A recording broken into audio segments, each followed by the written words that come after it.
परं रूपम् ज्योतिः परस्य धीमहि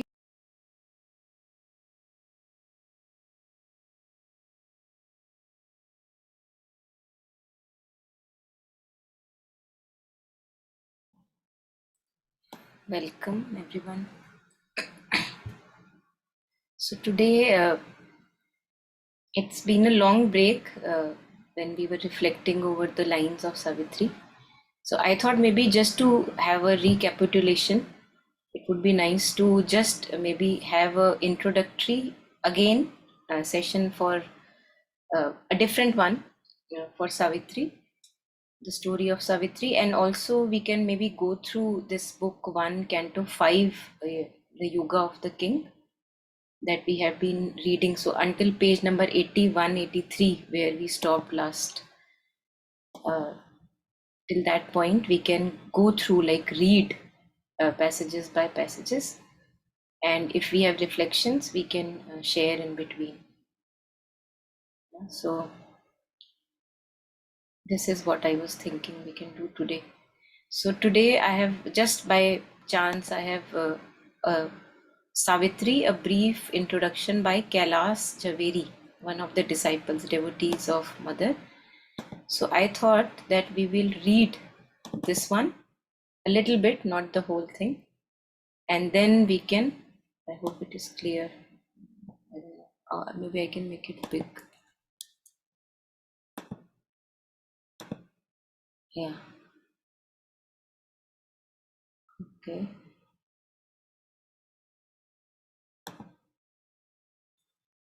Yeah. Duplicate.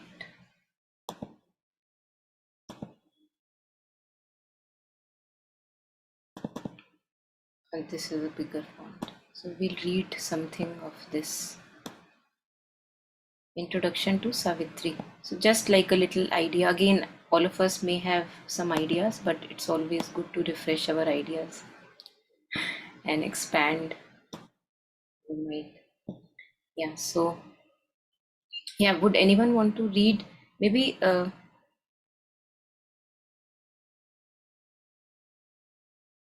much till?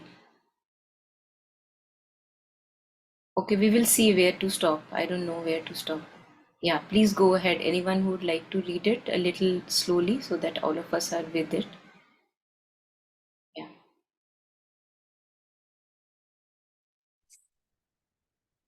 Yes. Should I start? Yeah. Vilas in 1970. This essay was included in Kaila's book, I Am With You, volumes 2 and 2nd and 3rd, published by the Sri Aurobindo Ashram, Pondicherry, 2008. Savitri is a magnificent epic poem of over 23,803 lines, covering such a vast range of Sri Aurobindo's spiritual experiences on all the levels of consciousness in the most powerful mantric language that it beautifully evokes the mystic images of these planes of consciousness. It beautifully evokes the mystic images of these planes of consciousness. I would like to quote these passages, but it is difficult to introduce the subject in such a short space. This is just an introduction, which I hope will inspire you to read the original, which contains not only an inexhaustible treasure of knowledge, but many uplifting passages to fill you with an unsurpassable delight. The story of Savitri and Satyavan is a classical legend taken from the Mahabharata. Sri Aurobindo turns this legend into a beautiful symbol of his own spiritual experiences keeping intact the main lines of the development of the story. The legend achieves its most profound significance in the hands of Sri Aurobindo. The names of the characters of the story have a meaning appropriate to its theme and the role of each character. Here, they are not just personified qualities, but emanations of the conscious and active forces working in the universe. The light of truth consciousness with which Sri Aurobindo has written Savitri lays bare before us all these forces, their play and significance in the evolutionary march towards the divine life upon earth. Savitri represents an aspect of the divine consciousness. The word Savitri being a derivation from Savitar, meaning the sun, symbolizes the truth. She comes down upon earth in response to the aspiration and the call of terrestrial humanity, represented by Asvapati, its protagonist and leader, in order not only to help and save mankind, but to lead it so as to transcend the egocentric, divisive, and fumbling mental consciousness and reach to the plane of the truth consciousness. Satyavan is the soul carrying the divine truth of being within himself, but unconscious of it due to the soul's original descent into the grip of the inconscient from which it has evolved. He has developed into a fine being, but his is a search for reconciliation between the self and the world, or between spirit and matter. It is not by renouncing the world and its forms, but by an active participation in it that he seeks to establish truth in the very conditions of this terrestrial life. He has tried to realize this, but in vain. However, he feels the possibility of this realization in his meeting with Savitri. Would you like me to pause or should I carry on? I think go ahead. Okay. You take this much also. Ashwapati means the lord of tapasya or energy. The name literally means the lord of the horse, but in spiritual parlance, the horse signifies energy. Ashwapati, by his spiritual ascus, represents the controlled and concentrated energy of a spiritual endeavor. Sri Aurobindo describes his own spiritual experiences through Ashwapati. The epic of Savitri consists of 12 books. We must note the title of the first book, the Book of Beginnings, and its first canto entitled The Symbol Dawn. Dawn in the Indian spiritual tradition represents the first radiance of the new light, and symbolically it represents the beginning of a cycle of evolution of a new consciousness to manifest a new creation. The first canto is vividly and penetratingly described in symbolic language, introducing the central theme of the epic, which is the work Savitri has come to do by confronting death. confronting death, time, and fate to establish a promise and a hope for the light of a new consciousness in the heart of the earth. Yeah. Thank you.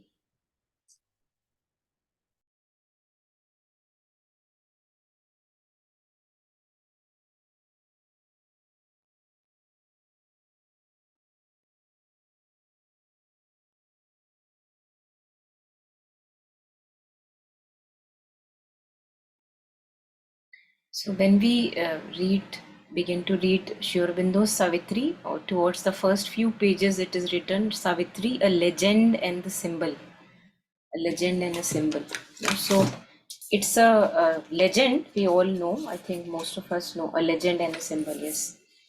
But it's, as stated here, that Sri Aurobindo has used that legend and formed it into a symbolic representation of his own experiences of the mother, their work here, what they are descended here to do, and also the whole story of human evolution and why we are here.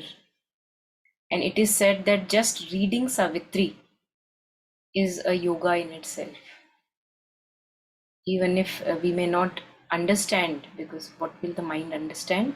And whatever little comes to us, all the trickles that may come from time to time, that is what which will be the guiding light for us on the path of the yoga.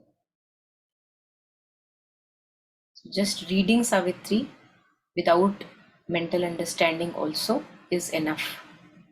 And at times, to some of the disciples, Mother has also said that when in the beginning somebody started taking Savitri classes, when it came out, and people were very excited about it, that Sri Aurobindo has written something, and few disciples started to take classes and give classes to some other people. And Mother said to some of the close disciples there that don't listen to anyone's interpretation of Savitri. So, which is very interesting, and I would also resonate with that fully, because, and that is why even these sessions or whatever these are, our reflections on Savitri, they can be just a window to for us to read Savitri ourselves. They're nothing more than that. So we have to know that, and some of us may not need the window at all, but some of us may take help from that window. But ultimately, it is just like this intimate connection between us and Savitri, and there should be no one in between, I believe.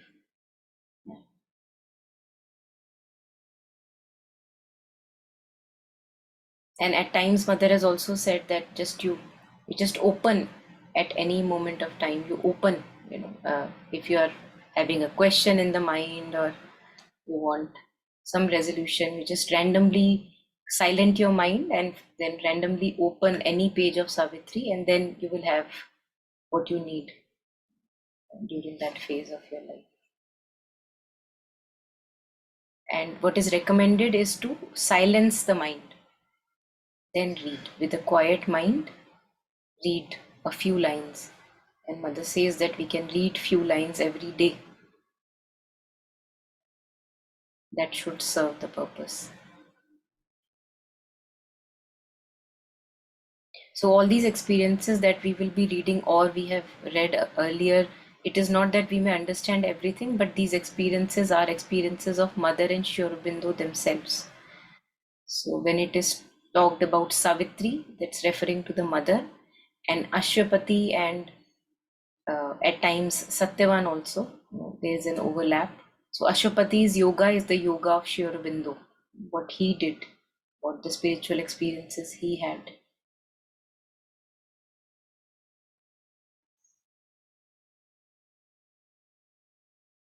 So many commentaries are there on Savitri. If we go online on Sabda or wherever we want to look up, we will have many commentaries like MP Pandit, Nadkarni ji, and then English of Savitri by Shraddhavan, which we had been using.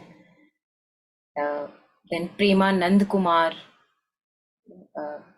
So many, I may not remember all the names right now, but there are many commentaries available, and to each his own. We may resonate with one, may not resonate with other. So we can pick whatever gives us a window and leads us to having started to read Savitri by our own self. Even Dr. Anand Reddy has deliberations on Savitri, which are quite good, very revelatory. So as stated here, this we also discussed in the beginning session when we started Savitri sessions, uh, the symbolism of each character. So Savitri represents an aspect of the divine consciousness.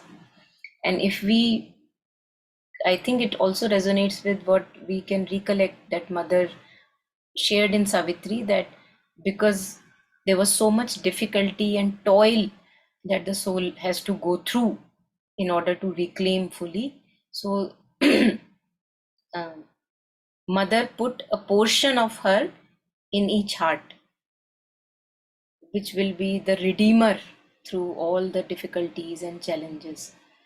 So, Savitri represents an aspect of the divine consciousness, and this aspect is present in each one of us. This aspect of light within, what in us knows what I, when we talk about being discernful, I have to be use discernment. What in us knows, what is the light in us which sees what is not required in my life and what is required in my life, what I should have said, what I should not have said, what I should follow, what I should not follow. So if we quieten down the mind and ask ourselves, we have all these answers within us. So this light, this consciousness within us is the aspect of divine consciousness, which is put in each one of us, which is the guiding light on the path if we give it attention. So this aspect, Savitri, she comes down upon earth in response to the aspiration and the call of terrestrial humanity.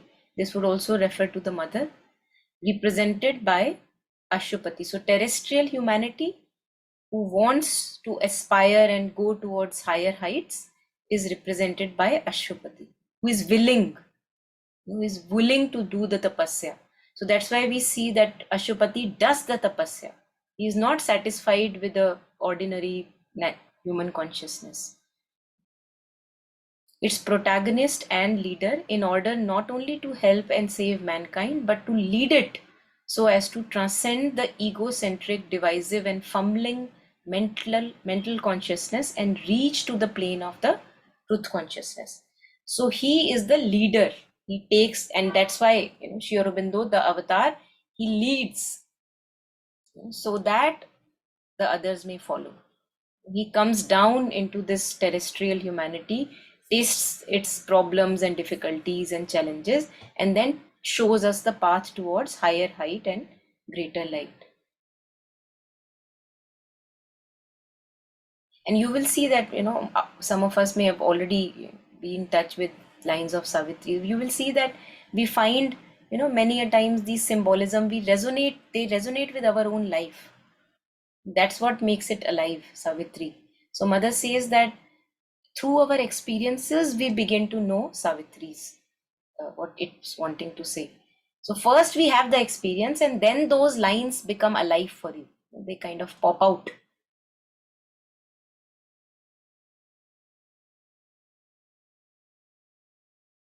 So now Ashupati's tapasya, we will see, that's what we were reading in book 1, Canto 5, that Ashupati's tapasya is not a tapasya that only one person does and rest of us can relax and chill,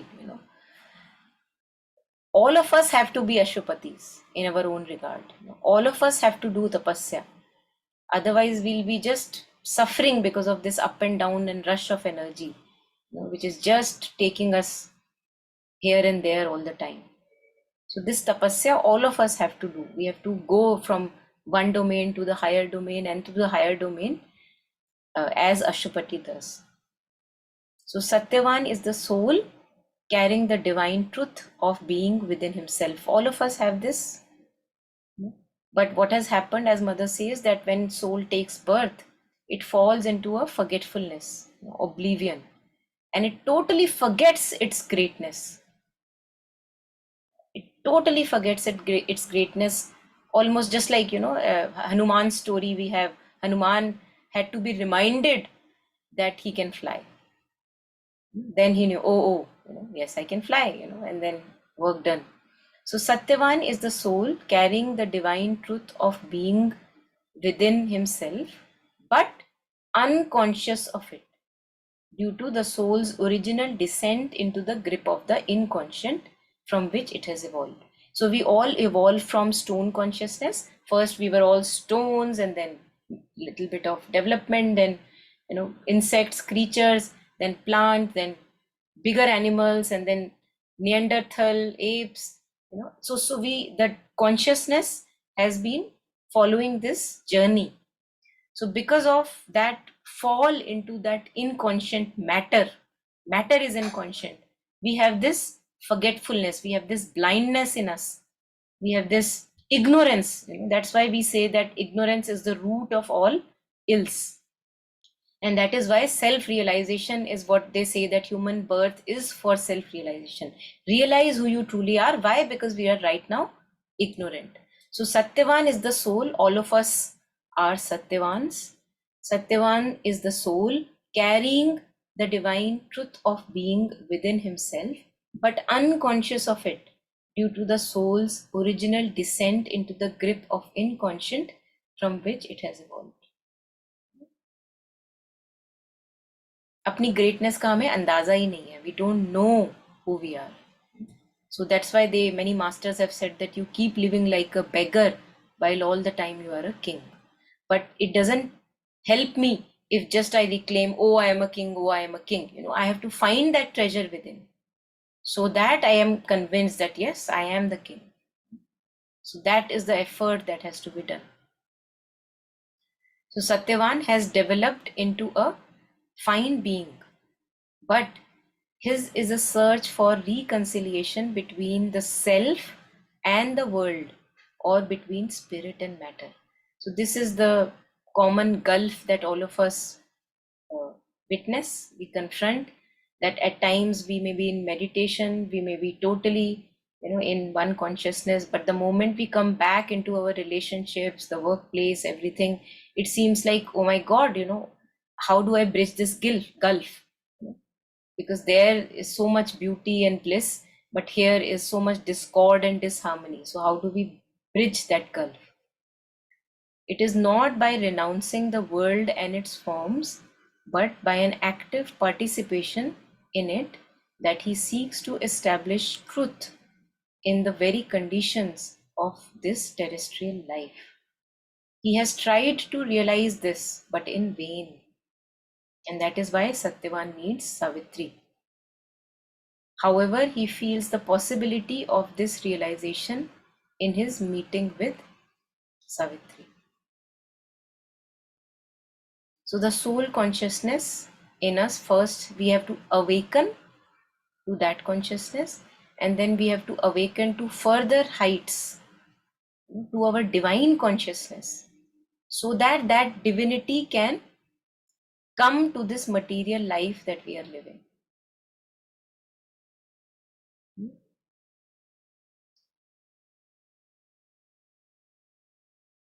So this is, in short, also the purpose of human life. All of us may wonder from time to time, why am I here? And this is the purpose we are here. We are not here to have stable, settled families. We are not here to have stable, settled jobs. Nothing should happen to my family, my job. This is not the purpose that we are here. We are not here to enjoy also. Sure, mother says that we are not here for enjoyment. We are here for some work, but we have forgotten as if that work. And no one can find fulfillment if not for reclaiming what we are born for.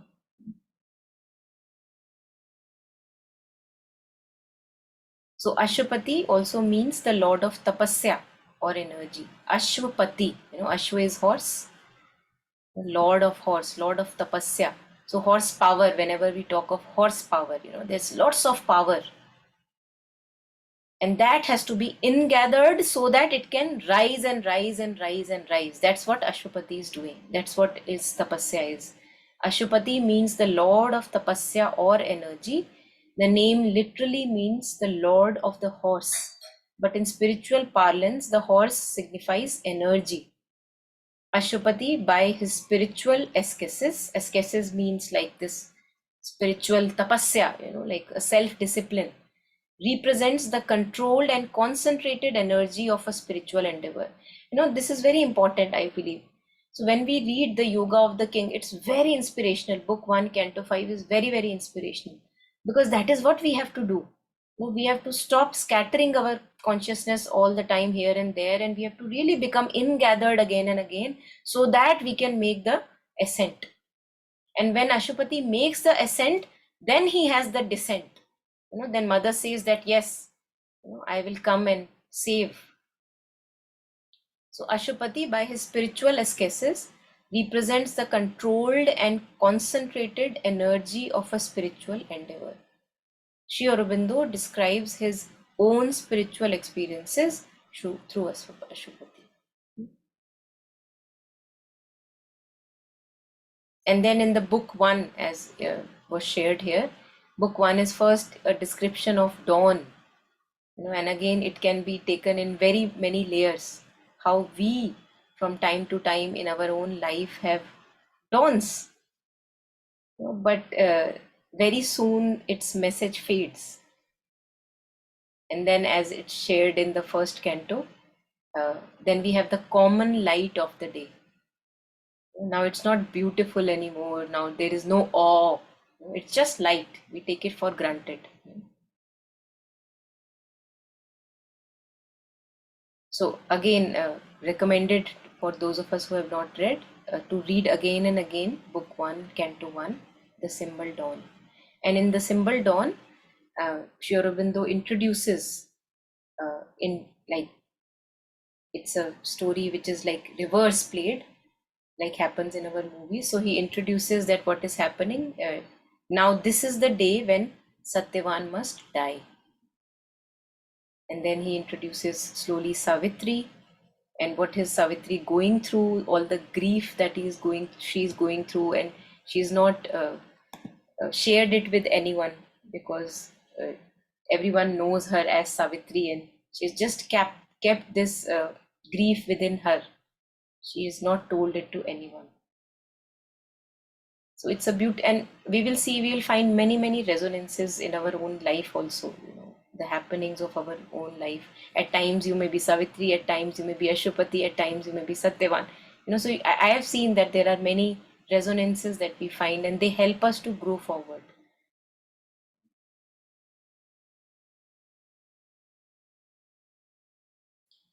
Yeah.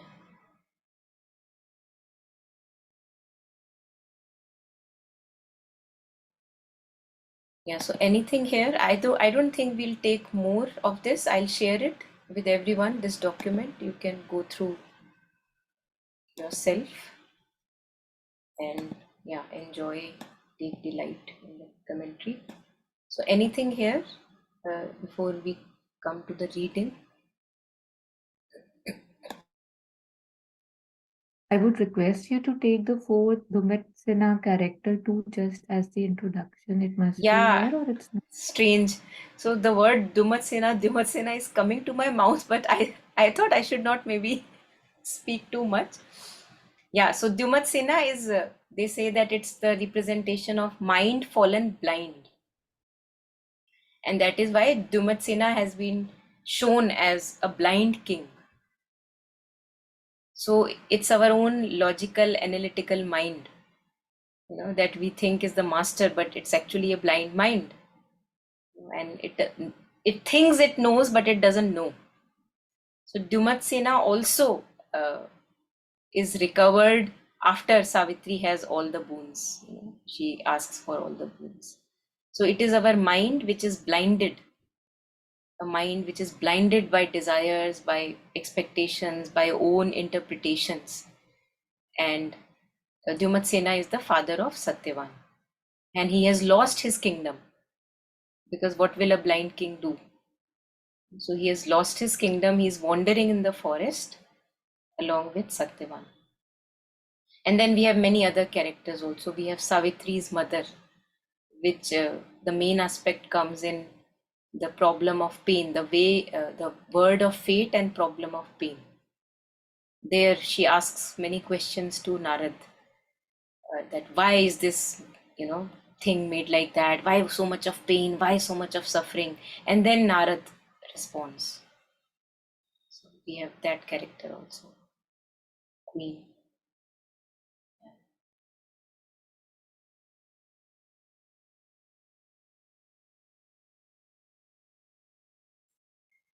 So Dr. Anand Reddy's commentaries on this are also beautiful. He has also a book, they're published online, you will find. So if you type Savitri, Dr. Anand Reddy, you will find maybe a few, whatever is available online.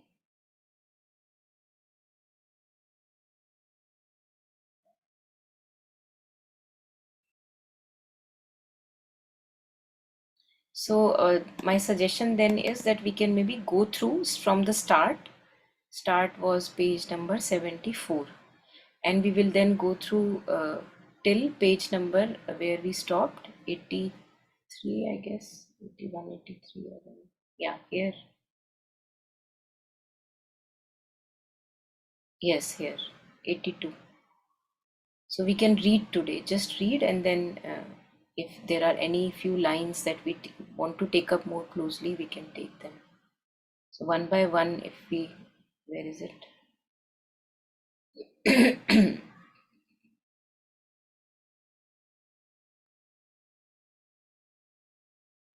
Yeah, sorry. Yes. So we can read, we can take one by one, whoever has the capacity to read, just slowly reading and taking two of these colored bits in one go we can do.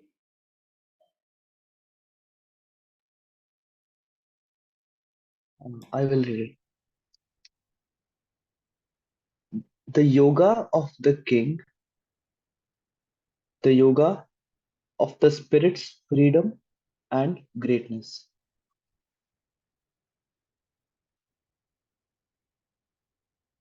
This knowledge first he had of time-born men, admitted through a curtain of bright mind that hangs between our thoughts and absolute sight. He found the occult cave, the mystic door, near to the well of vision in the soul, and entered where the wings of glory brood, in the silent space where all is known, so where all is forever known,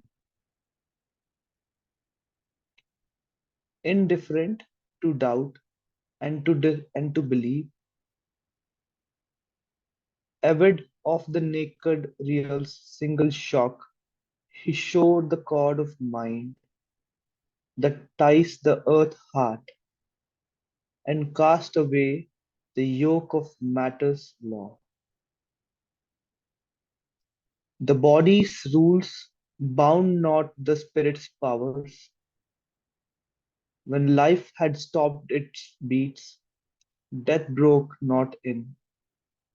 He dared to live when breath and thought were still. Thank you.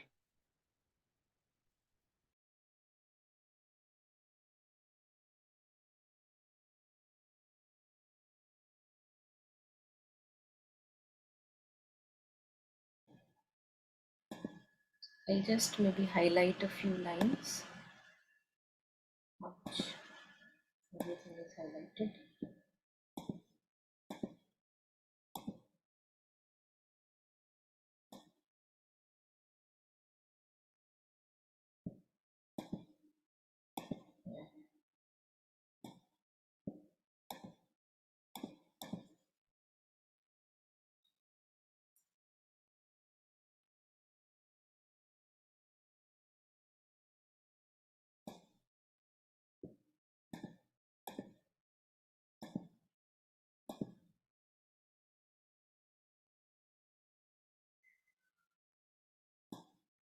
So I think we again, it may be a repetition, but I thought maybe it is good to repeat because we miss again and again.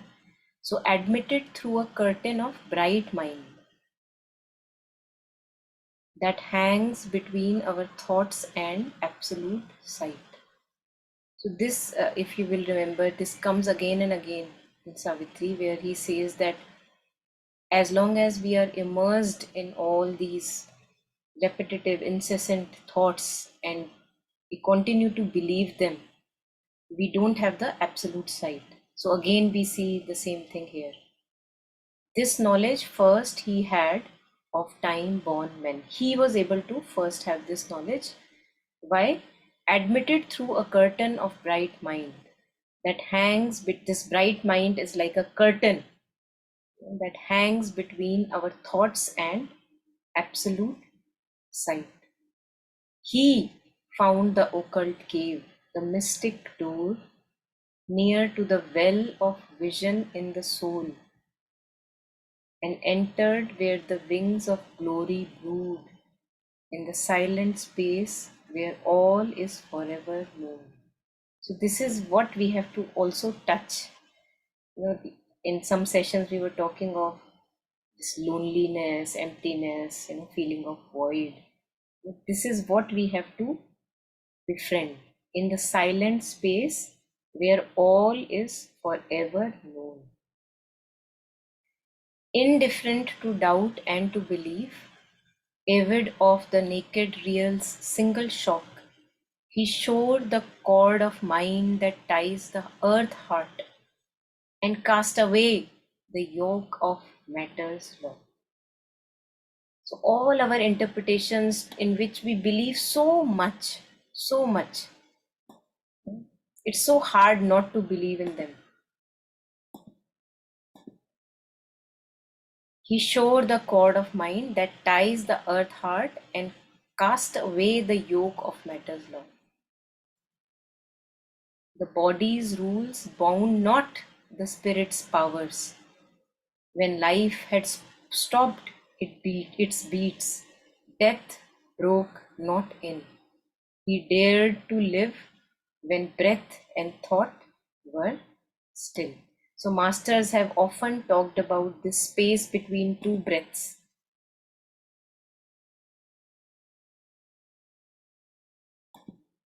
Space between two thoughts. He dared to live when breath and thought were still.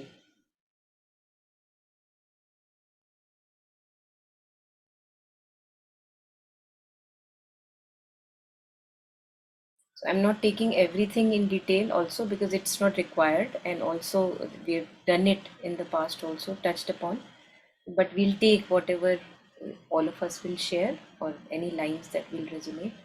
We'll keep taking that.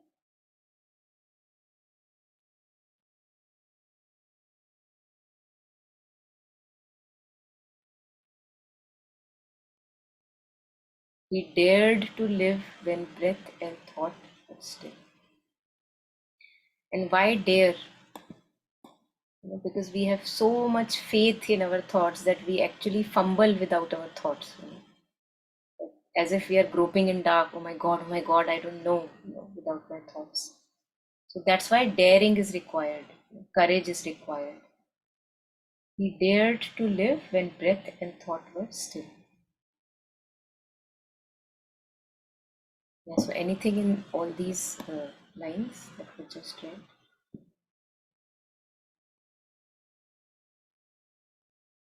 Any line that is coming forward to you, you can share, and then we can.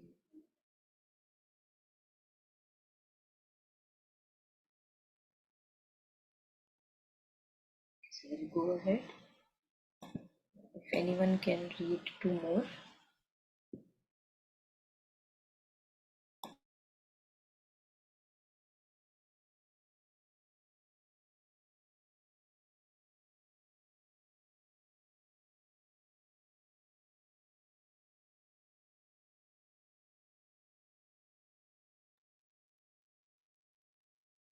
Thus would he step into that magic place which few can even glimpse with hurried glance, lifted for a moment from mind's labored works and the poverty of nature's earthly sight. All that the gods have learned is there self-known. There in a hidden chamber, closed and mute, are kept the record graphs of the cosmic scribe, and there the tables of the sacred law. There is the book of beings index page, the text and glossary of the Vedic truth are there, the rhythms and meters of the star, significant of the movements of our fate, the symbol powers of number and of form, and the secret code of the history of the world, and nature's correspondence with soul are written in the mystic heart of life.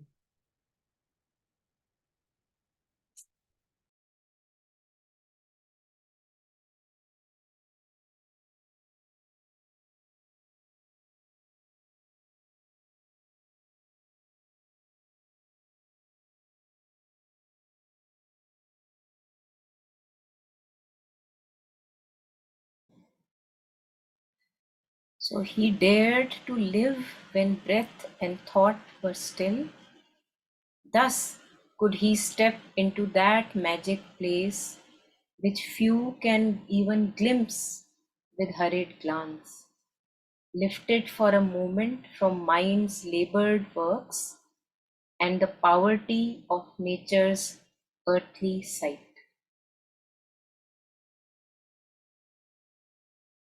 So, because he dared to live when breath and thought were still, he was able to enter into that magic place, which is given in glimpses, even in glimpses only to a few, which few can even glimpse with a hurried glance. And that too, there is hardly any stability one finds there. But he was able to go to that place, that magic place. And again, that curtain of mind is here, lifted for a moment from mind's labored works. All the time we are just draining our energies in the mind, through the mind. And even then we are a beggar, and the poverty of nature's earthly sight. We think we know, we think we know, we think we have planned enough, we think we know everything is according to our planning, and here we go. We know nothing. We still live like a beggar. Poverty of nature's earthly sight. So there in that magic place, when we touch that space, when we become stabilized there, all that the gods have learned is there self-known. So this knowledge is not a knowledge where you're putting effort like deducing and calculating. The effort has been done in the tapasya, but then everything is a revelation.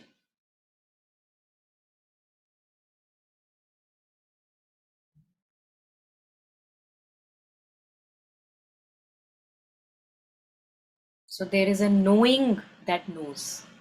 That space he touches. A knowledge which is self-known.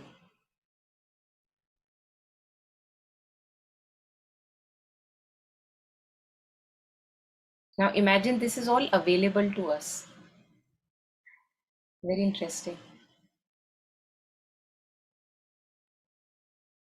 And that's why maybe masters and mystics have said that where are you? Like Kabir ji has said that Dhoonde re andhiyara. The where you are searching is actually you're searching in darkness while you're not really searching where you have to search.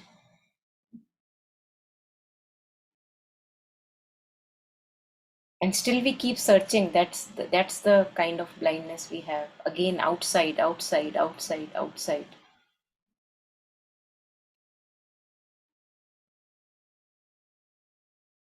And that's why we were reading, I don't remember where, a treasure misspent, fruitlessly sold.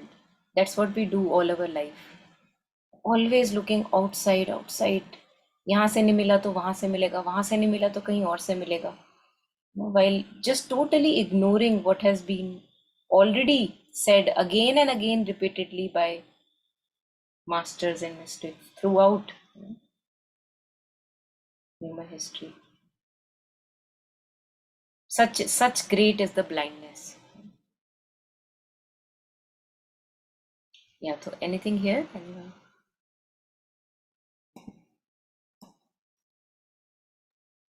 Yeah, the last line that you just took, that poverty of nature's earthly sight. Like how much awed I am with nature's earthly sights, and how special I feel they are, right? Like in all aspects. And yet, it's saying that poverty is a very strong word to use here, right? Like one thing is, okay, not good enough, or there is better. And yet, poverty, as if there is nothing, right? Like poverty of nature's earthly side. I thought that was very, very strongly worded for, because how we perceive it, it's different. And yeah. And how enormous, or I don't know, more beautiful it would be that he can call the nature's earthly side like poverty. Yeah. Look, I remember Kabir ji also has said something related to this, that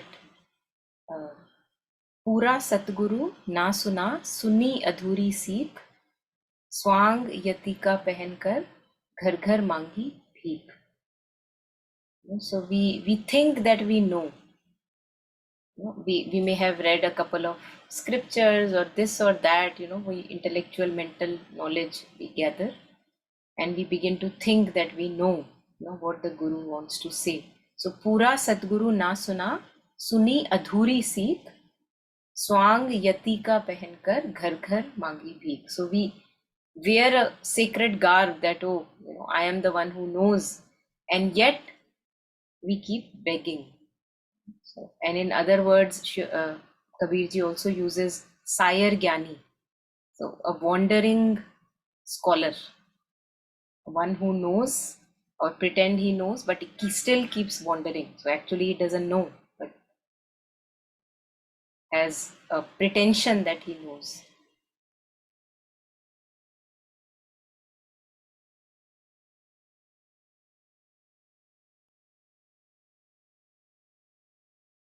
So when can we rise from this poverty of nature's earthly side? Because that's why we talk about this again and again, that I have to be really unsure of my own ideas, opinions, and thoughts. The more I believe rigidly in them, there is no escape. But the more I become unsure of them, that they are telling me something, but I don't know. There is a chance that we rise from this poverty. And the line, even before that, like in the highlighted red part, that when life had stopped its beats, death broke not in. So again, like a lot of times we feel if this is taken away, or if this person is my life, or even it could represent it how yogis can stop their heartbeats, right? Like anything. So what I think is important, my reason of living, the how I am living. Like how do I live without breath, heartbeat, thought, and then yet it is that broke not in. Yeah. Yeah.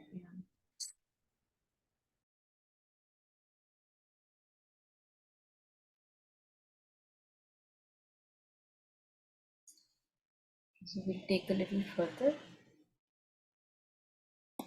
Yeah, if anyone has the capacity to read, you can.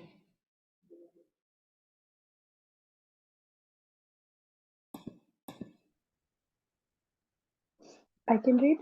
Yes.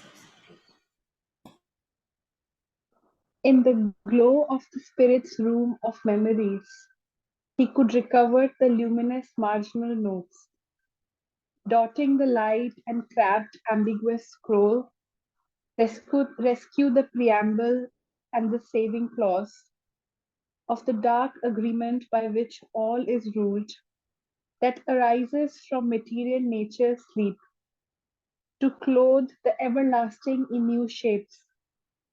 He could reread now and interpret new, its strange symbol letters, scattered abstruse signs, resolve its oracle and its paradox, its riddling phrases and its blindfold terms, the deep oxymoron of its truth repliques, and recognize as a just necessity its heart conditions for the mighty work, nature's impossible hurrying toil. Only her warlock wisecraft could enforce its law of the opposition of the gods, its list of inseparable contraries.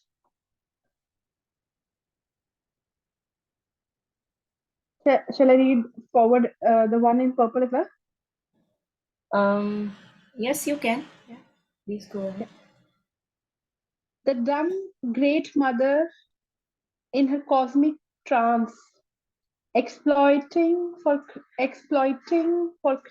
creation's joy and pain, infinity sanction to the birth of the form, accepts indomitably to execute.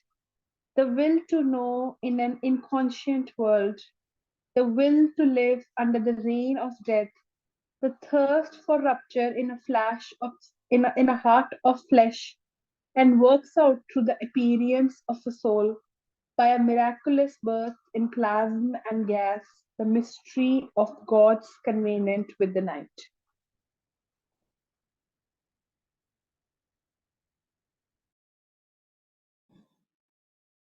So he, again, it's a revelation that he has.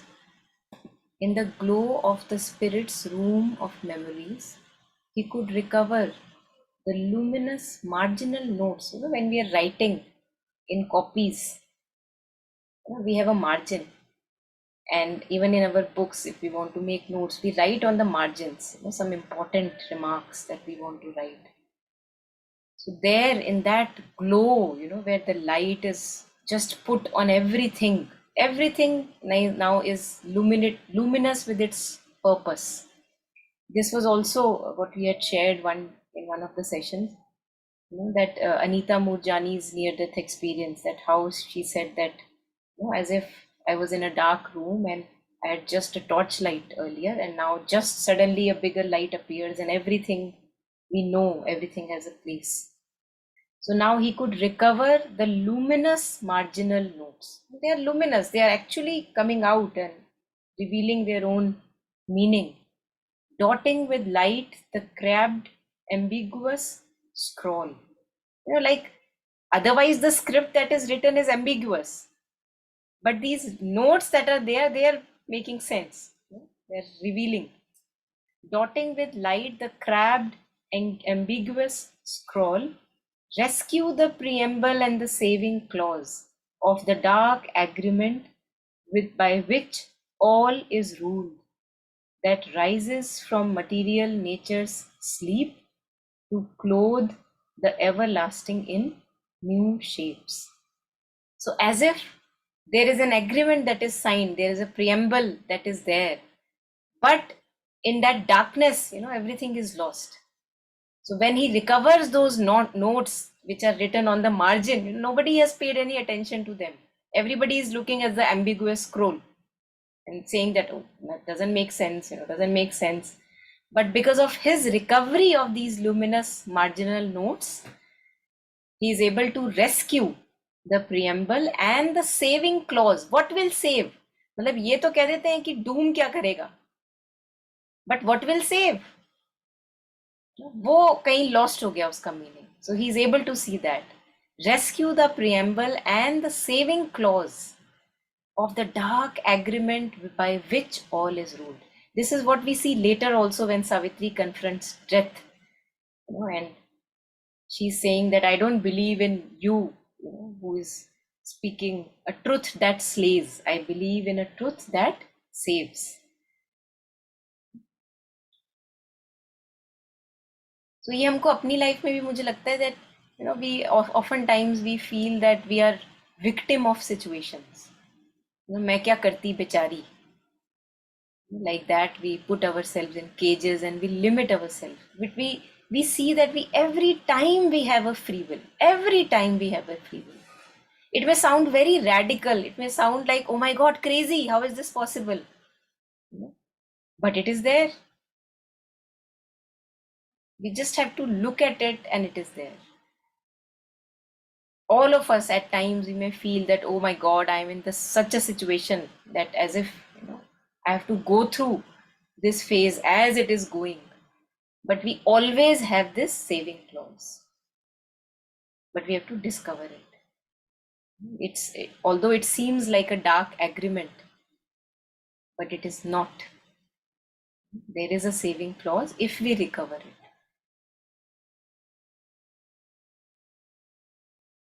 He could reread now and interpret new its strange symbol letters, scattered abstruse signs, resolve its oracle and its paradox, its riddling phrases and its blindfold terms. In Kabirji's language, this is called ulat bashi. He says something and then completely inverts it. Like he says, पेड़ है उल्टा टंगा हुआ है पेड़. उसकी roots ऊपर है और फैला नीचे हुआ है. Then he would say, मरो काल नो खाए. A person who is dead is eating up time. So this is in Kabir's language, it is called ulat bashi. Ulat pulat language, riddling phrases, abstruse signs, blindfold terms, deep oxymoron of its truth repliques. Wherever we see there are paradoxes.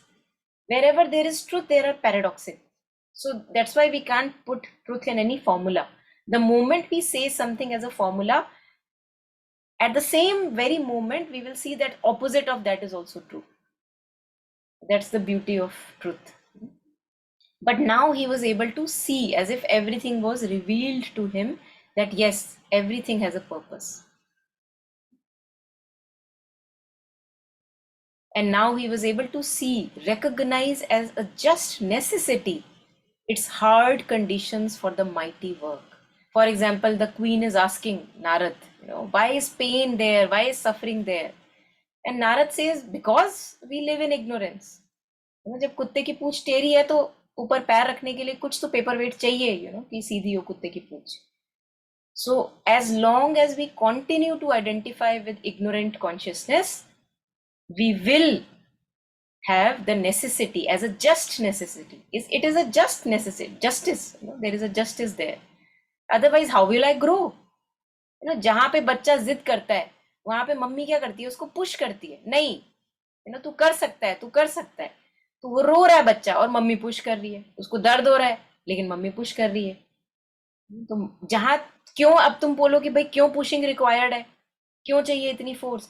जब तक तुम stubborn हो अपनी जिद के लिए, तब तक आपको फोर्स रिक्वायर्ड है, पुश रिक्वायर्ड है. So, and recognize as a just necessity its hard conditions for the mighty work.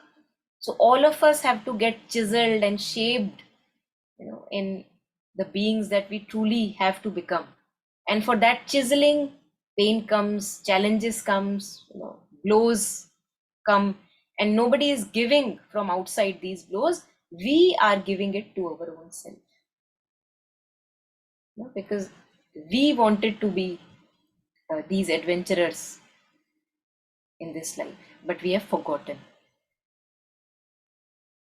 Nature's impossible Herculean toil only her warlock wisecraft could enforce its law of the opposition of the gods, its list of inseparable contraries. क्यों है सुख के बाद दुख क्यों आ जाता है? क्यों लास्ट नहीं करता सुख हमारा? बिकॉज हमारा सुख बेस्ड है मटीरियल चीजों पे. जो बाहर से आता है वो बाहर से छिन भी जाता है. And as Sri Aurobindo says that the little joys and pleasures that we get in our life, they are a symbol, like a reflection of the delight that we have to reclaim, a joy that is everlasting. So a list of inseparable quantities. जहां पे happiness है वहां sadness है ही है. That's what our life is. Inseparable quantities, dualities. The dumb great mother in her cosmic trance, exploiting for creation's joy and pain, infinity's sanction to the birth of form. किसने sanction किया? The Purusha only sanctioned, the Lord only sanctioned that, okay, let the play happen. The task was given to the mother, the Aditi, Shakti. Infinity's sanction, it has been sanctioned. And it seems like dumb, dumb great mother in her cosmic trance. In the first canto 1, symbol dawn, it is shared through imagery. Sri Aurobindo talks about as if the earth is just wheeling round and round and round in a cosmic trance. And this is also a reflection, I feel, of how before we become conscious of the life that we are living, we are actually living a trance life. We don't know what we are living. Just a dumb, mundane, trivial life. What everybody is doing, we are also doing. अच्छा शादी क्यों करनी है? सब करते हैं. बच्चे क्यों करने हैं? सब करते हैं. It's like a trance. Job क्यों चाहिए? सब कहते हैं. Settle हो जाओ. अरे हमें भी होना है settle. So all these things, we don't know what kind of a life we are living. So as if a trance like of life is going on and on and on. And then he shares, actually, I felt that it was very symbolic when he shares that Savitri too awoke amongst those tribes, but she took no happiness in these little bhalle papdi and golgappa happiness that we get. She is not finding that joy in these things. है ना? तो many a times we have revolutionaries amongst us. They say कि हाँ उन्होंने करनी होगी शादी, but I don't find joy in शादी. मेरा अपना मिशन है, मुझे जो करना है मैं वो करूँगा. So we all have so many examples like that. So Savitri too awoke amongst those tribes, but she took no joy in their little joys and griefs. They didn't touch. And then she shares that the desire touched her like a sweet alien note. कि उसकी भी अपनी एक जगह है, but it's alien to her. मतलब उसको कोई जरूरत ही नहीं है उसकी, the kind of life that she has to live.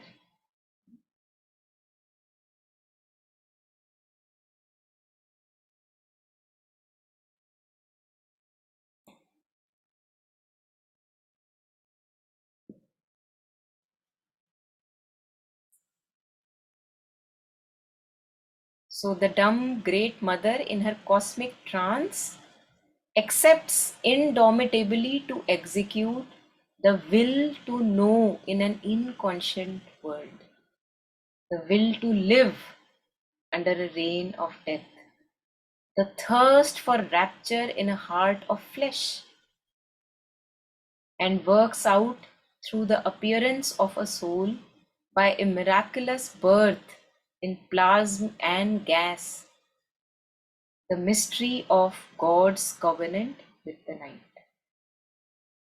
How things begin when we say Big Bang Theory. We don't know, it's just a theory.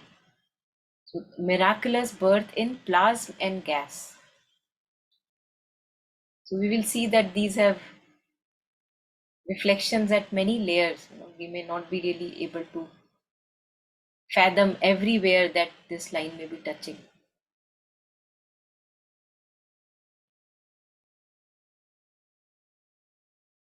But there is a will to know. There is a will to know in an inconscient world. There is a will to live under a reign of death. सबको पता है मौत ने आना है, लेकिन देखिए आप मतलब कितनी so many life insurances are signed, so many hospitals come up कि भैया हम तो जिएंगे, चाहे कितने भी जिए लेकिन जी के दिखाएंगे. Will to live under a reign of death. The thirst for rapture in a heart of flesh. That thirst is there. We may not be able to contain rapture, but the thirst is there.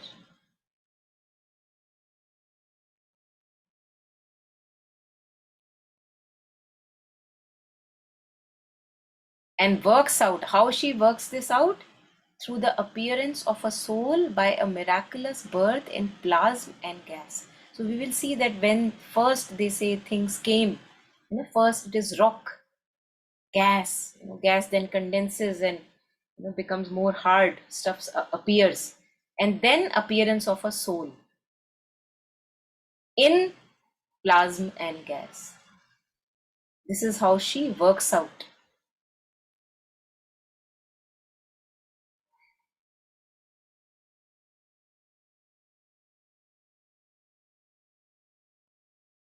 Yeah, so anything here, anything of these lines?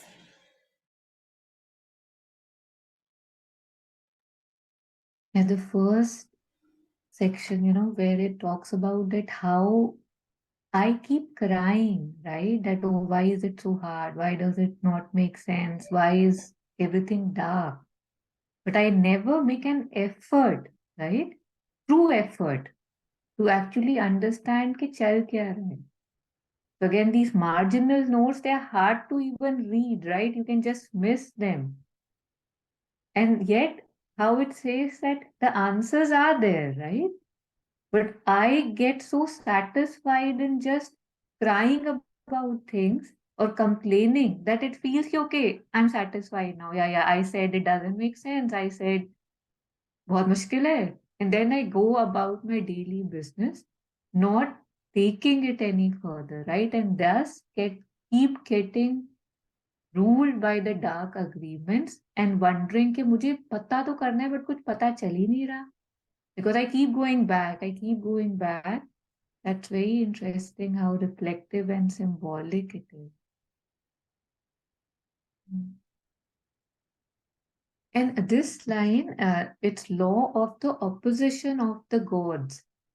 What is it signifying? That how say maybe the negative energies also rule, like the asuric forces are also there. So Yeah, I think because we may ask that if divine is only there, why is evil forces there? Why are adverse forces? But they have a place, so yeah. yeah. Okay. So why the contraries are required, है ना? जैसे अब जब तक रावण है तो राम भी होंगे. It's a list of inseparable contraries. So often we wonder about why death is there, for example. So अब वही है कि जब तक ignorance है, death has to be there, because otherwise one becomes immortal in ignorance and that serves no one. So everything in that sense has a place.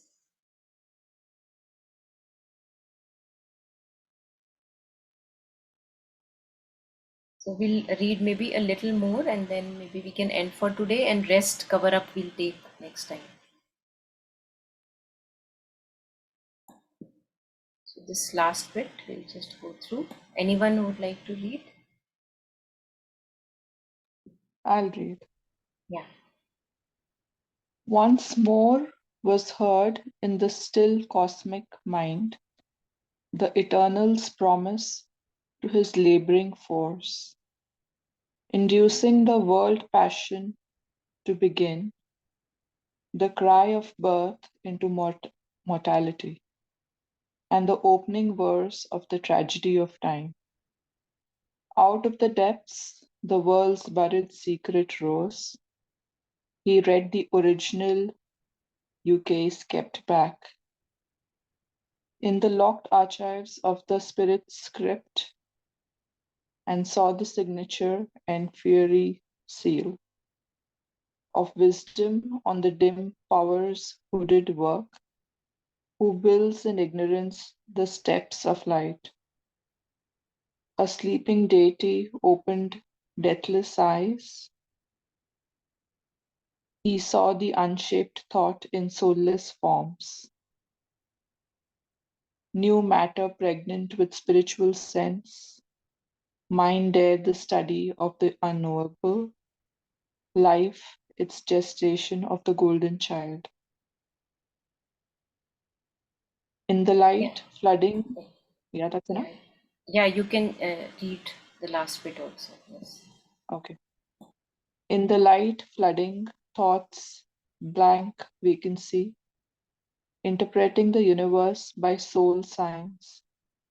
He read from within the text of the without. The riddle grew plain and lost its catch obscure. A larger luster lit the mighty page. A purpose mingled with the whims of time.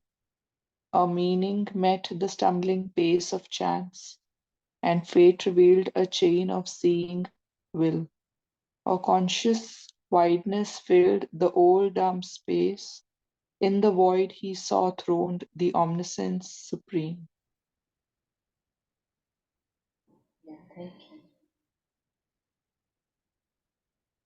So again, the importance of stillness. That's where things are heard.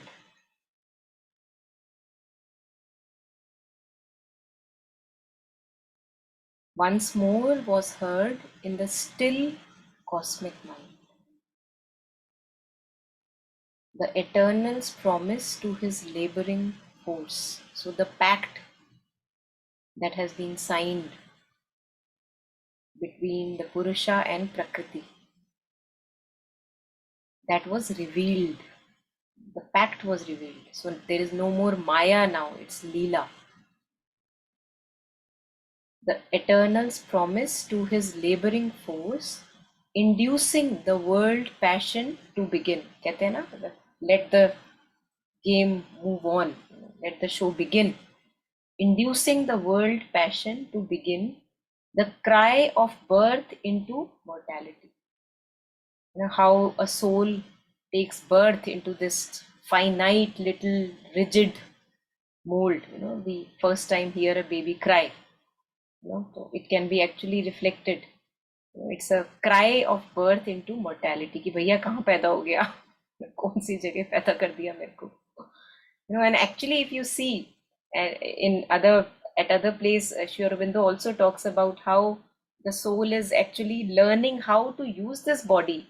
You know, if you look at a little infant, you know, maybe a newborn or a little, very little ones, you will see how they are actually learning the craft of using the body.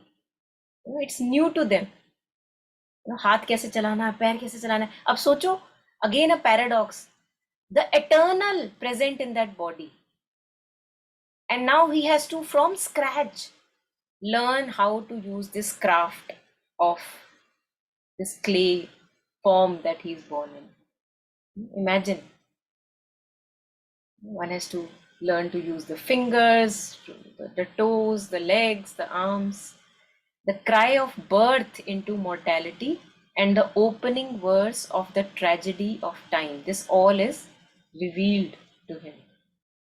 Out of the depths, the world's buried secret rose. It kind of came up. He read the original ukase, kept back. I think this is a Russian word. A decree with the force of law. You know, like there is as if a command which is given. So he read that original command, original law. He read the original ukase, kept back in the logged archives of the spirit's script, and saw the signature and the fiery seal of wisdom on the dim power's hooded work. So he saw that, oh my God, you know, this has been sanctioned. This dark agreement has been sanctioned. Here is the stamp. Here is the stamp of wisdom on dim power's hooded work. How we think that Prakriti's movements are all unconscious because it is hooded. Who builds in ignorance the steps of light. Look at the paradox. Who builds in ignorance the steps of light. All the life happenings that we go through, they're making us who we truly are bound to become. We may not know who we want to become, who we are bound to be, but the work is happening in ignorance, as if in ignorance. So often when we look back, we may have lived a few decades of our life, and if we look back, things begin to make sense. Why that person was there in my life. Why? So that I could gain strength to take a stand. So all of us have people in our life, situations in our life. We wonder why they are there, why they are there. But they are there so that we can be convinced that what is the path that I need to walk. Like a gymnasium. Sri Aurobindo also uses the word gymnasium. That Prakriti's movements are spirit's, Purusha's gymnasium in which he grows and grows in stature.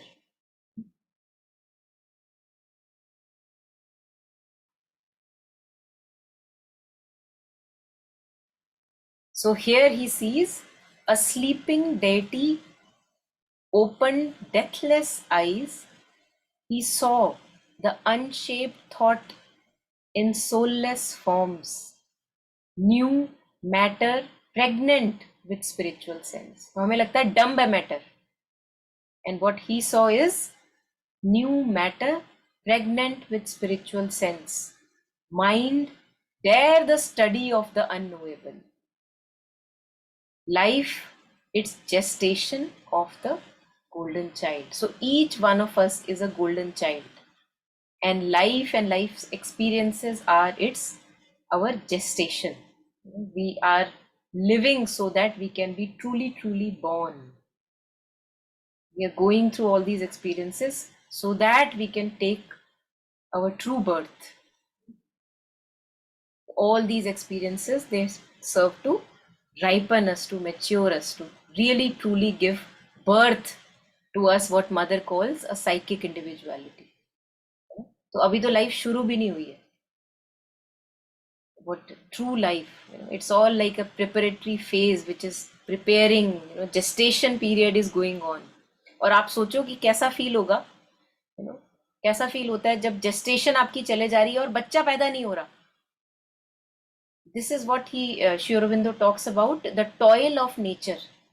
How nature is laboring and laboring and laboring, toiling since centuries, but the birth is not happening. And that is where our collaboration comes to front, that we have to collaborate now. We have to collaborate with, so that we can give total new birth to ourselves, the one who we are truly born to be. Not just like a mediocre personalities कि ठीक ही तो है, यही तो है मेरी life. In the light, flooding thoughts, blank vacancy. So now thought is still. The thought is still. So there comes a light. He says, in the light, flooding thoughts, blank vacancy. तो अब जगह दे दी गई है. There is a room. There is a vacancy there where thought is not. In the light, flooding thoughts, blank vacancy, interpreting the universe by soul signs. He read from within the text of the without. So everything has now an inner knowing, inner sense. And through that inner sense, you know the outer world. हम क्या करते हैं, हम उल्टा करते हैं. हम through the outer world, we try to understand. Now he has this inner sense through which he is able to see that everything has its proper place. So the outer is making more sense because of that inner knowing which is there. He read from within the text of the without. The riddle grew plain and lost its catch obscure. So now Maya became Leela. it's no more a riddle.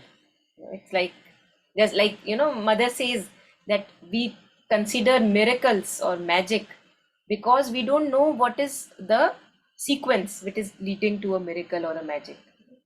Once we know the sequence, then it'll be a common thing. Of course, it has to happen like that. So because we are ignorant of the sequence of events which lead to a miracle or a magic, that's why it is like a surprise to us. But for him who knew, the riddle grew plain and lost its catch obscure, because he saw all the events before what are happenings, in front of the outer. The inward happenings he saw. A larger luster lit the mighty page. So now it's no more the torchlight of the little mind. A larger luster is there, lit the mighty page.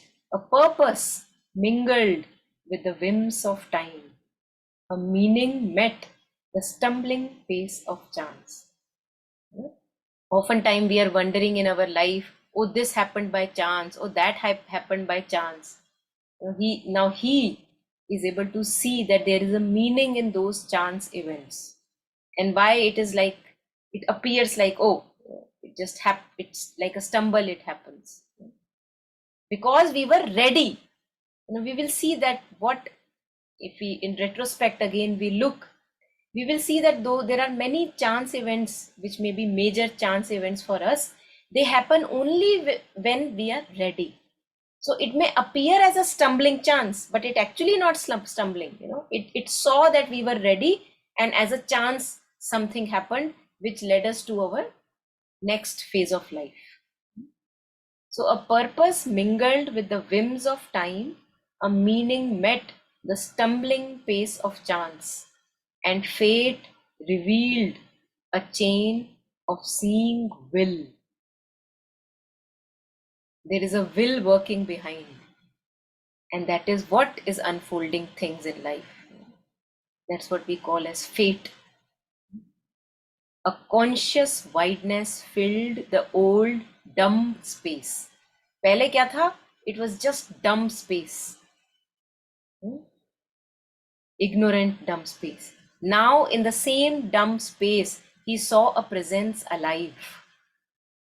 That this is a conscious space. It is not a dumb space. This is a thing which is also shared by, for example, Eckhart Tolle or maybe Jeff Foster. They share that how Byron Katie, how after years of depression, when they woke up one day, they saw that the same plant that was kept in their balcony, or something was there, they saw that as if there is a life there, which they were not able to see earlier. So a conscious wideness filled the old dumb space. In the void, he saw throned the omniscience supreme. So that very void, which right now appears empty to me, right now I run away from that void within. Right now I want to fill up that space within. I call it loneliness. I'm so lonely, I want to fill that up with something or the other. That same void, in that deep void, he saw throned the omniscience supreme. So as if a new sight is given because of his tapasya.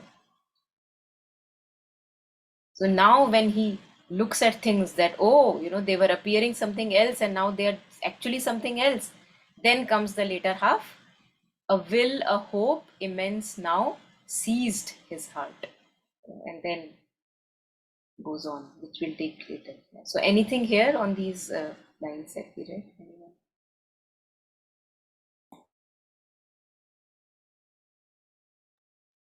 No, and that line where it talks about that gestation period, that how it's and like it was like it's painful, right? Like you were talking about birth and all. So somehow there was this visual that how, like you shared the example of the child being hard, mother being hard on the child. So it's like that, say, I'm being presented with hard things, and usually very gradually, very slowly, these things are increased with this thought that हाँ अब समझ जाएंगे, अब समझ जाएंगे. If I am hard to my child, if I want him to go through an experience so that he can learn, I really want him to understand quickly and correct his ways, but lot of times he's stubborn. So one can feel, how they are like, "ये अब तो उठेगा, अब तो जगेगा," and just because I'm like, सब ठीक ही तो है, I keep bearing, so like obviously I suffer.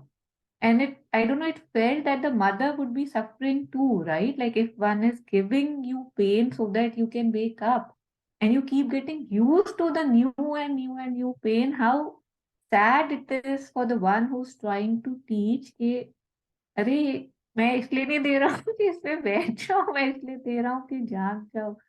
Yeah, I don't know if it makes any sense, but somehow, yeah, thank you. Yeah, absolutely. Yes. Or in other at other place, Sri Aurobindo also talks about that how maybe mother, that how the divine doesn't think less of us. हमें लगता है हम वर्दी नहीं है ना, कि हमारे में तो भैया इतनी पावर है, अच्छा होंगे कोई दूसरे स्पेशल, हम तो नहीं है भैया, है ना. But the divine doesn't think less of us. So imagine that you are maybe with a judo trainer, you are being trained, and now the trainer says, okay, you go and prepare for that championship which is to happen. Now you are preparing for that, and it's very hard, very strenuous work. You are saying, no, I am not ready for it, I am not ready for it, but he says, no, you have to prepare, you have to prepare. So once we listen to that, that agar boss ne bol diya prepare, then I have to prepare. There is no second thought, whether I am in pain or turmoil, doesn't matter. And once we go through that achievement of at least confronting that enemy or whatever the opposition in that, then we see that, oh my God, he saw something which I was not able to see.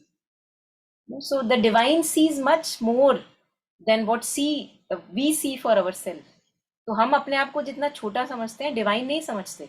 उनको पता है, हमको एक person की capacity उनको पता है. So as you were sharing, and the push is always there, to greater heights. If only we can have faith and actually wake up through that push rather than become used to that pain, what you were sharing. Yes.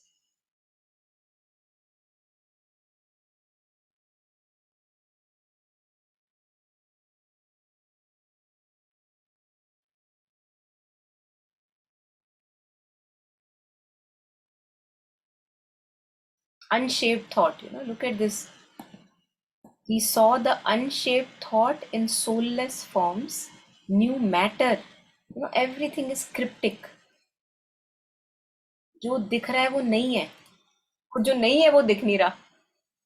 मतलब जो है वो दिख नहीं रहा, और जो दिख रहा है वो है नहीं. तो कैसे इस वर्ल्ड का, how to make sense of this where appearances are so deceptive, है ना. दूर से किसी की जॉब लग गई, तुम्हें लग रहा है वाह वाह वाह, खुशी खुशी. But we don't know what's required, what's not required, है ना. इस खुशी के पीछे क्या है. And then this is what all the time we are doing, we are comparing ourselves with others all the time, कि उसको तो ये मिल गया, मेरे को नहीं मिला. अरे भैया, उसके लिए जो जरूरी है, और उसको क्यों मिला, उसकी पिटाई होनी होगी इसलिए उसको मिल गया, तेरी नहीं होनी पिटाई अभी. So how do we know?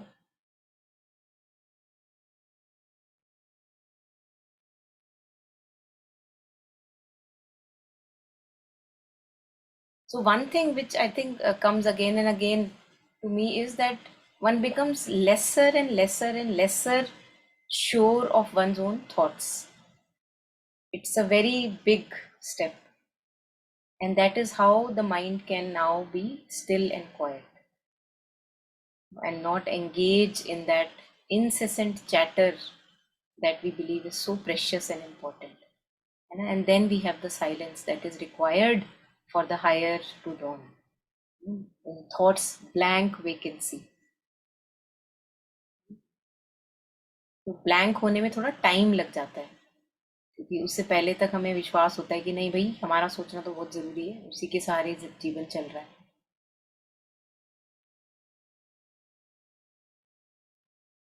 What a paradox, again, कि विश्वास नहीं होता कि ये थॉट को बंद करने के बाद ट्रू नॉलेज आने वाली है. विश्वास नहीं होता, क्योंकि हमें लगता है कि अरे इसी से तो मैं समझता हूँ, अरे इसी से तो मैं समझता हूँ, इसी से तो मैं समझता हूँ. कैसे समझूंगा, हाथ पैर फूल रहे हैं। विश्वास नहीं होता कि एक और भी तरह का समझना है।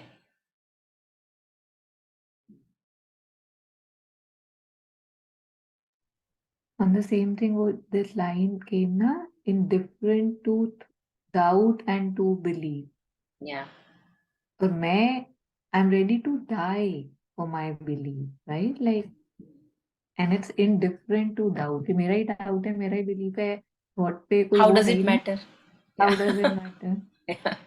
Yeah. Very true. Yes.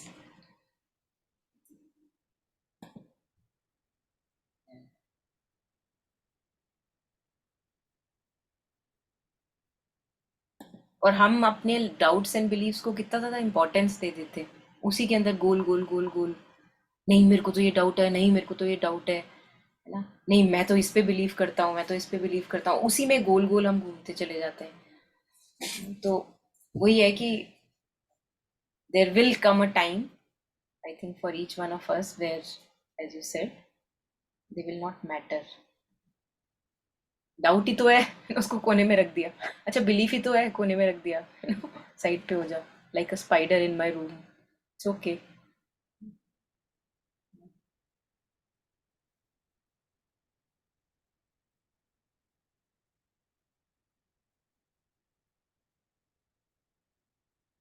And also I feel for right things, where things that make us more courageous and brave in whatever little sphere of our life, often we are not making a step because of fear, कि मेरे को ना डर लग रहा है इसलिए मैं नहीं कर रही। तो और हमारा जो एटीट्यूड है एक दूसरे की तरफ वो ऐसा ही है, बोलते अरे नहीं नहीं इसको तो डर लग रहा है यार, नहीं करने दो इसको, नहीं करने दो इसको। तो मेरा तो मतलब आई फील दैट जहाँ पे डर है वहां पे एक्चुअली हमें करके देखना चाहिए। मान लो अगर मुझे रात को अकेले जाने का डर है ना, कि रात को है गुड़गांव में, रात को अकेले मैं कैसे जाऊं, एक्चुअली वो करके देखना चाहिए। So wherever we have fear, और हम क्या करते हैं, हम उसका ऑपोजिट करते हैं, हम उसको बड़ा प्रोटेक्ट करके रखते हैं, नहीं इसको ना डर लगता है, इसको मत ले जा, बस इसको मत ले जा, बस इसको नहीं, बस इसी को लेके जाना है, क्योंकि क्योंकि उसी को तो फियर है। तो जहां पे फियर है, वहां पे if just like with doubt and belief how much importance we can make them bigger and bigger and bigger, fear also we make bigger and bigger and bigger because we give so much importance.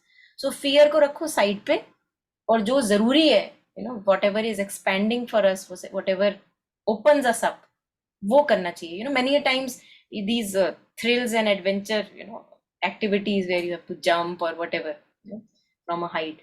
I usually was not into all these activities because I never felt the need. But nowadays I feel that just to check my fear, I would often plunge into it just to check, whether I'm fearful or not. And I think it really is good, like just to see where we stand, that wherever one is fearful one must try that out, especially when it is expanding in nature, it opens you up, takes the fear out. Yeah.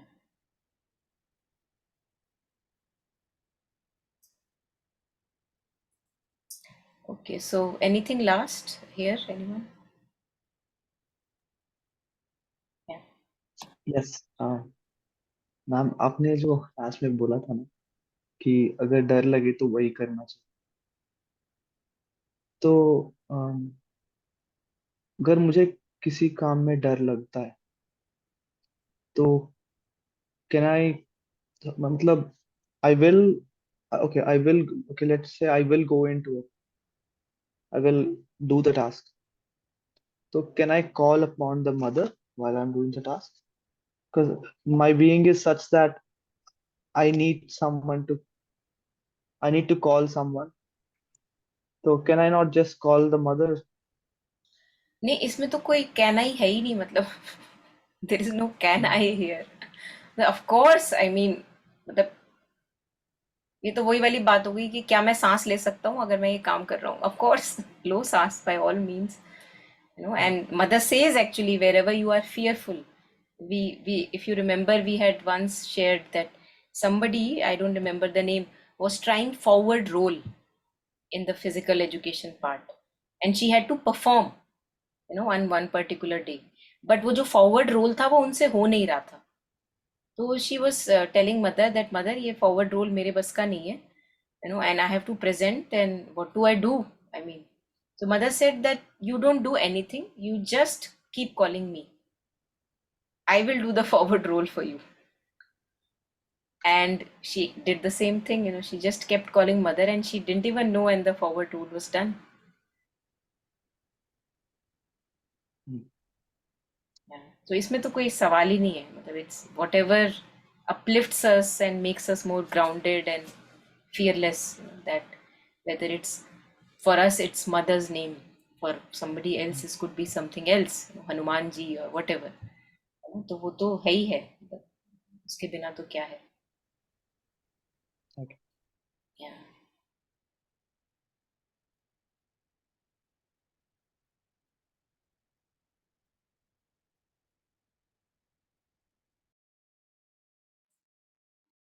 Okay, so we can maybe end here today and take up the next part next time. Yeah, so happy reading, Savitri. I hope we are all convinced to develop our own disciplines, to read and develop a nice relationship with Savitri. Yeah. Thank you.